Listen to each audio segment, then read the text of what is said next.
What's going on, everybody, and welcome back to the channel. Now today we've got India versus South Africa, the second test match between the two sides. Of course, if you've been living under a rock, India took out the first test match with a 1-0 lead in the test match, and now here we are with the first day one end of play.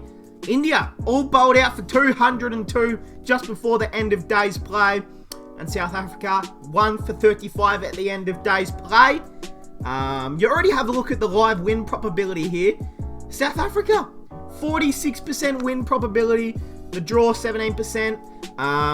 I believe there is forecasted rain on day 5. So if the test match goes to day 5, don't expect to get a result. It's looking like it could be thunderstorms. But here we go, India 37%. But again, this can just change. If India bowl out South Africa for 150, it'll be straight back in India's favour. So this doesn't really matter. But India, they won the toss and elected to bat, I think. Look, it was like 12 hours ago. I forgot. But whether or not they came in to bat first.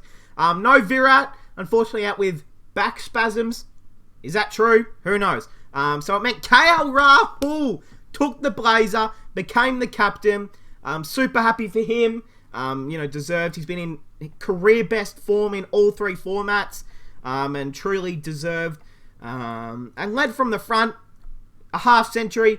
Unfortunately, he tried to play a short ball straight over, straight down the throat of Kagiso Rabada and Marco Jansen. We'll get to him in a moment, but incredible. Not incredible, but really, really good stuff. Agarwal gone for 26. Pujara gone for 3.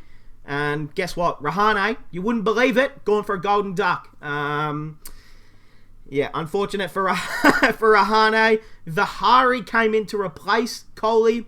Unfortunately, not the start he would want to the test team. 20 off 53.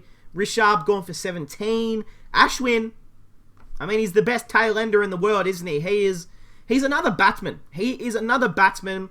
You could put him in your top 5 order batsman, and he would be one of your best batsmen. He would be England's best batsman at the moment, other than Joe Root. If Ashwin was opening the batting for England at the moment, I tell you what, he'd be their best batsman. Let's be honest. 46 off 50, just super important late runs from him. Lord Shardul gone for a duck. Shami gone for 9. Bumrah not out for 14. The man Siraj gone for 1. But we will just go through this top order. So Rahane's come up to number 4. Obviously, he has done a bit of batting there before. It's nothing different, but gone for a duck. Golden duck. Not ideal for him. I did have a question. A few people DM'd me and said, do you know why Shreyas Iyer is not playing? It only made sense. Kohli went out. Would you not bring in Shreyas Iyer instead of Vihari? I thought that as well, but unfortunately, the Iyer has injured his toe. I think it was in practice or something. He's got an injury, so unfortunately could not be selected for the second test match. Super unfortunate, but he'll have hundreds and hundreds of more opportunities in the future. The pitch. Let's talk about the pitch quite quickly. Again, the first pitch was dry. It was unpredictable. It would stay low. It would get plenty of bounce. It would swing in, swing out. It was an all sorts pitch. But this, after day one, plenty of grass, it doesn't look like it's been, chopped up properly. It looks like someone hasn't really gone over it and rolled it in, because there is grass popping out. We might get a couple of flowers that start growing out in the middle of the pitch. Interesting pitch, but it's covered in green. Plenty of movement there for the bowlers. Plenty of bounce. Plenty of movement for the bowlers. It's a bowling friendly pitch, and that's why India got bowled out for 202. We'll talk about these bowlers now. Rabada, one of the best bowlers in the world, 3 for 64 off 17. Duan Oliver, 3 for 64 off 17, bowled really, really well. And Geedy, none for 26 off 11. Marco Jansen, played his first test match last week. Bowled really, really well, I thought, on debut. Got the wicket of Virat. That's a big moment in anyone's career. He did really well. He took a fifer, I think it was, in that second innings. and now he's taken a 4 for in the first innings. He is a super, super talented bowler. He's just always, his line and length is just always on target. He just never bowls a bad ball, really. Obviously he's about 8'10", so he can bowl a good bouncer. He's special. And South Africa, they just always seem to find these tall, fast, quick bowlers out of South Africa. I mean, you just have to look at Steyn, Philander, Morkel. Every bowler, Rabada, Oliver.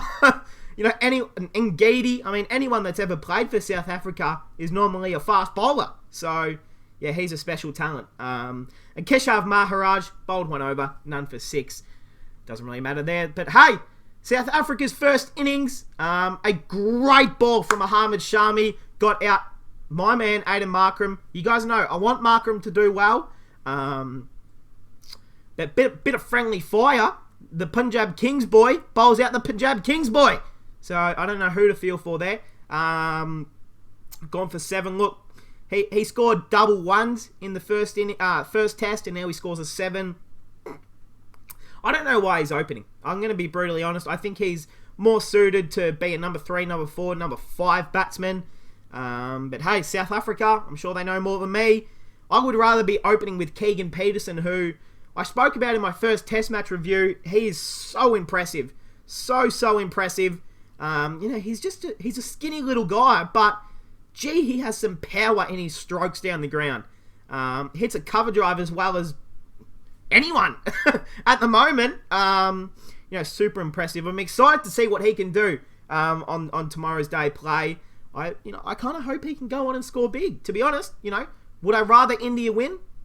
Yeah, but do I want to see him, a young, up-and-coming star score big? I'd love to see that. So, I'm calling it early. I'm on the Keegan Peterson bandwagon very early. And Dean Elgar, the skipper, 11 off 57, battled extremely hard out there not to lose his wicket. And of course, Shami just continues his great form. One of the great bowlers in the world at the moment. His pace, his lining length, his seam position, his just all-around attack on the ball is outrageous. He's just so consistent with his line and his length. It's so much like Pat Cummins. Shami and Cummins, they bowl the same, if I'm going to be honest. They just always, there's always a little bit of movement that goes out, or it comes back in, or it's going to bounce up out of nowhere and hit you in the chest. You just don't know it. Really good stuff from Mohammad Shami. But hey, that is going to cap it off, guys. Day 1 review between India and the Proteas. South Africa trail by 167 at the end of day 1's play. Hey, big job for India. This is a big job. You're away from home. You're on a very seam-friendly pitch. This should go into your favour. Unfortunately, Mohammad Siraj looks like he might have done a hamstring. I've just woken up, so I was watching the match last night, and then I saw him, hurt his leg during his run-up, and I thought, shit. Is that cramp or is it a hammy? It looked like a hamstring. But yeah, I've just woken up. I'm sure there's been an update. I just don't know. So apologies if he's completely fine. I hope he is, but I haven't checked, so that's my fault. But hey, that is gonna cap it off, guys. Day 1 review. Hey, big task ahead for India. That's gonna cap it off, guys. I hope you guys enjoyed, and I'll see you guys in the next one.